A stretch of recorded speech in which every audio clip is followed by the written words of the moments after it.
Des 64 ans de vie de sa belle-sœur, Eliane ne veut garder en mémoire que les bons souvenirs. Alors ce choix de l'euthanasie, après plusieurs maladies, la retraitée l'a accepté par amour. On fait presque un deuil anticipé, en fait. C'est pas évident à vivre. C'est pas évident à vivre. Mais c'était pas plus évident de la voir souffrir et de l'entendre dire « je veux que ça s'arrête ».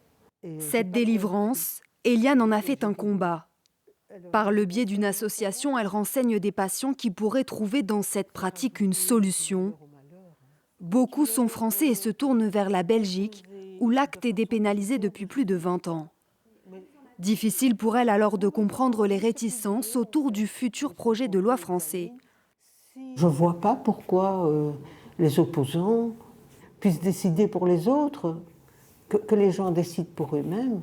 Moi, c'est vraiment la notion de choix, la liberté de choisir. Pour que les Français qui le souhaitent, qui en aient besoin, puissent le faire.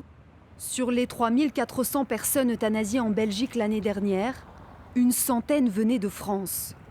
Ce neurologue en a accompagné quelques-unes, une démarche lente et difficile qu'il espère voir évoluer côté français.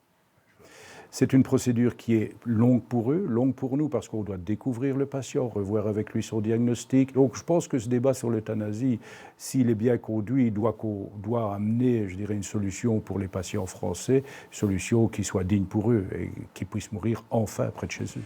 Le texte sera présenté en Conseil des ministres en avril avant un examen au Parlement dès le mois de mai. Des discussions sans aucun doute scrutées par nos voisins belges.